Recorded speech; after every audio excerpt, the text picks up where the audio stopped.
எல்லாருக்கும் வணக்கங்க. நாங்கள் மகேஷ்மா பேசுகிறேன். இது பலாமுசை 65ங்க. சூப்பராக இருந்ததுங்க. இப்போ இதுக்கு தேவையானது ஒரு குட்டி பலாமுசை. இதை நறுக்கிட்டு அந்த வடிகிற பாலெல்லாம் தொடச்சிட்டு இந்த மேலே உள்ள தோலெல்லாம் நல்லா இந்த மாதிரி செதுக்கி எடுத்துடணுங்க.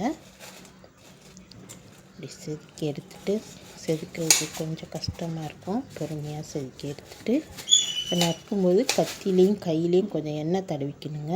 இந்த மாதிரி நல்லா சுற்றி செதுக்கி எடுத்துட்டு இதை இப்போ ரெண்டாக கட் பண்ணி அந்த நடுவில் இருக்க அந்த சக்கையும் எடுத்துடணுங்க.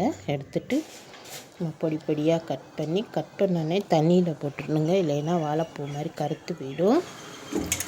இப்போ தண்ணியை கொஞ்சம் கொதிக்க வச்சு அதில் நம்ம கட் பண்ணி வச்சுக்க அந்த பலாமுசை போட்டு நான் இன்றைக்கி குக்கரில் தாங்க வச்சேன். கொஞ்சம் உப்பு,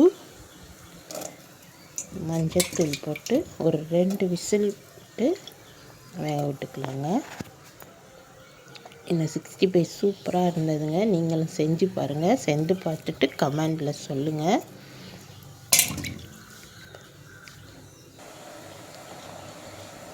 உப்பு கொஞ்சம் மஞ்சத்தூளும் சேர்த்துக்கிட்டு ஒரு 2 விசில் விட்டு வேக விட்டு எடுத்துக்கலாங்க. இப்போ பாருங்கள் நல்லா வெந்துருச்சு. இப்படி கையில் நசுக்குன்னா நல்லா பூ போல் நிறைய வெந்திருந்ததுங்க. கொஞ்சம் ஆறுனோடனே நம்ம இது கூட நம்ம கீரை மசியல் வச்சு லைட்டாக அதை மசிச்சுக்கிட்டு இந்த மாதிரி மசிச்சுக்கிட்டோம்னா அது மசிஞ்சிருங்க. லைட்டாக மசிஞ்சால் போதுங்க.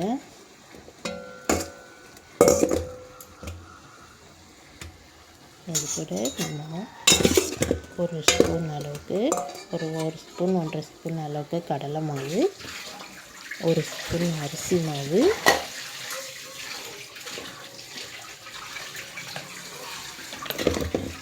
கொஞ்சம் மிளகாத்தூள், காரத்துக்கு தேவையான மிளகாத்தூள், உப்பு,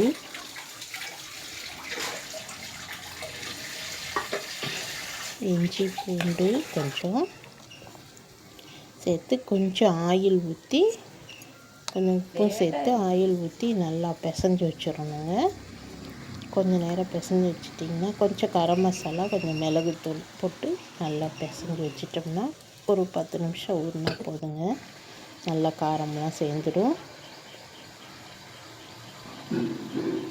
நல்லா மிளகுத்தூள், கரம் மசாலா தூள் கொஞ்சம் போட்டுக்கோங்க. இப்போ எண்ணெயை காய வச்சு நல்லா ஊறின அந்த பலாமுசை மசாலா எடுத்து அப்படியே கையிலேயே பிச்சு போட்டோம்னா சுவையான பலாமுசை 65 ரெடிங்க.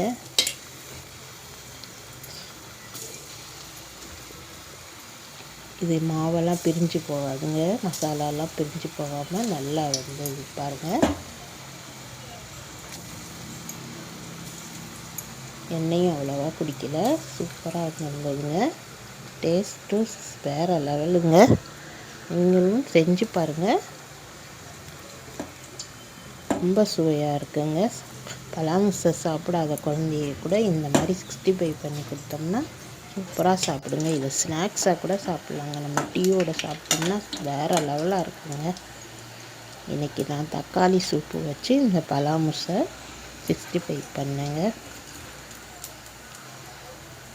இந்த வீடியோ பிடிச்சிருக்குன்னு நினைக்கிறேன். இந்த வீடியோ பிடிச்சிருந்தா லைக் பண்ணுங்கள், ஷேர் பண்ணுங்கள், மறந்துடாமல் கமெண்ட் பண்ணுங்கள், சப்ஸ்கிரைப் பண்ணுங்கள்.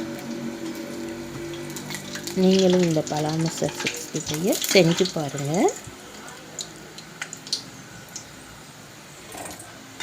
எண்ணெய் குடிக்காமல் மசாலாவும் பிரியாமல் சூப்பராக வந்துருக்குங்க.